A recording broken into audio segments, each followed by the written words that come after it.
Hello बच्चों, let's read the question. If a is equal to -1 -2 2 1 -2 2 -2 1 show that adjoint of a is equal to 3a dash. So key concept of this question is adjoint of a क्या होता है हमारा, ये हमारी cofactors की जो matrix होती है उसका ट्रांसपोज होता है. सारे कोफैक्टर्स अगर हम मानते हैं a11 a12 a13 a21 a22 a23 a31 a32 a33 ये है, और इसका हम ट्रांसपोज करते हैं तो हमें मिलता है कुछ इस तरीके से a11 a21 a31 a12 a22 a32 a13 a23 a33. ये हमारा जो ट्रांसपोज करने के बाद हमें जो मैट्रिक्स मिलता है ये हमारा एडजॉइंट ऑफ ए हो जाता है. ट्रांसपोज हमारा रो कॉलम को आपस में एक्सचेंज करने पे मिलता है. अब यहाँ पे ट्रांसपोज जो दिखाते हैं वो चाहे ए डैश से लिखें और ए की पावर टी से लिखें, ये दोनों का मतलब क्या है, ए ट्रांसपोज. और यहाँ पे एक और बात की, ये हमारी बातें पक्की हो गई. यहाँ पे दोनों तरीके से यहाँ से हम लिख सकते हैं ट्रांसपोज को कैसे करते हैं. चलिए, तो यहाँ से हमारा जो गिवन मैट्रिक्स है वो ए बराबर क्या गिवन है, ए इज इक्वल टू हमारे गिवन है -1 -2 -2 2 1 -2 2 -2 1.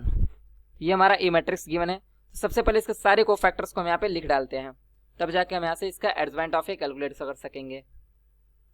तो यहाँ पे a11 इक्वल टू -1 की पावर 1 + 1, यानी पहले रो पहले कॉलम को हटाने के बाद हमें माइनर मिलेगा 1 -2 -2 1. इसको क्रॉस मल्टीप्लाई करके सॉल्व करेंगे तो मिलेगा -3. फिर यहाँ से a12 -1 की पावर 1 + 2, यानी पहले रो दूसरे कॉलम को हटाने के बाद माइनर मिलेगा 2 -2 2 1. इसको क्रॉस मल्टीप्लाई करके सॉल्व करेंगे मिलेगा -6.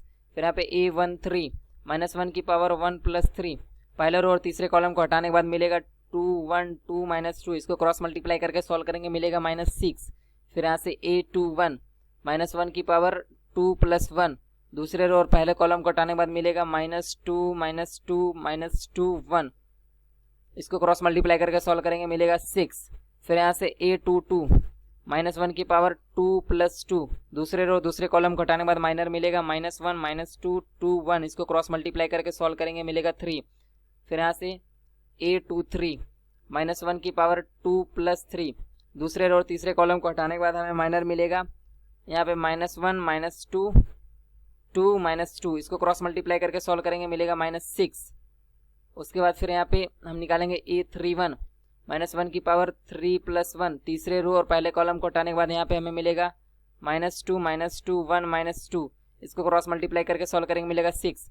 फिर यहाँ से a32 कैलकुलेट करेंगे तो -1 की पावर 3 + 2, तीसरे रो और दूसरे कॉलम को हटाने के बाद माइनर मिलेगा -1 -2 2 -2. इसको क्रॉस मल्टीप्लाई करके सॉल्व करेंगे मिलेगा -6.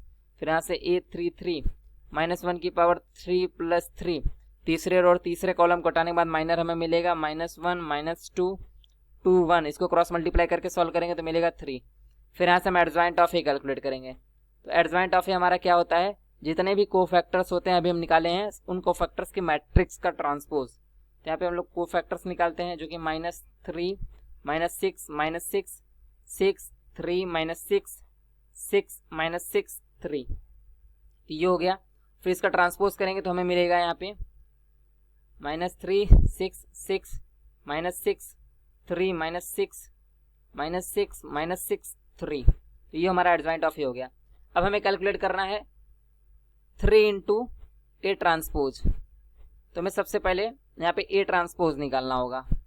तो यहाँ से हम सबसे पहले ए है तो ए ट्रांसपोज निकालते हैं. तो ए ट्रांसपोज हमारा क्या हो जाएगा, जो ए मैट्रिक्स है उसके रो कॉलम को एक्सचेंज करेंगे आपस में, तब जाके हमें ए ट्रांसपोज मिलेगा, जो कि हमारा हो जाएगा यहाँ पे -1 2 2 -2 1 -2 -2 -2 1. अब यहाँ पे हम 3 से मल्टीप्लाई कर देंगे. तो यहाँ पे जब 3a डैश हमें निकालना होगा तो 3 से जब मल्टीप्लाई करेंगे तो यहाँ पे हमें मिलेगा यहाँ पे सब कुछ -3 6 6 -6 3 -6 -6 3. तो यहाँ से हम क्लियरली देख सकते हैं कि हमारा जो एडजॉइंट ऑफ ए होता है वो हमारा इक्वल है 3a ट्रांसपोज के. हमें जो प्रूफ करना था वो हमने प्रूफ कर दिया. Hope you understood it well. Best of luck.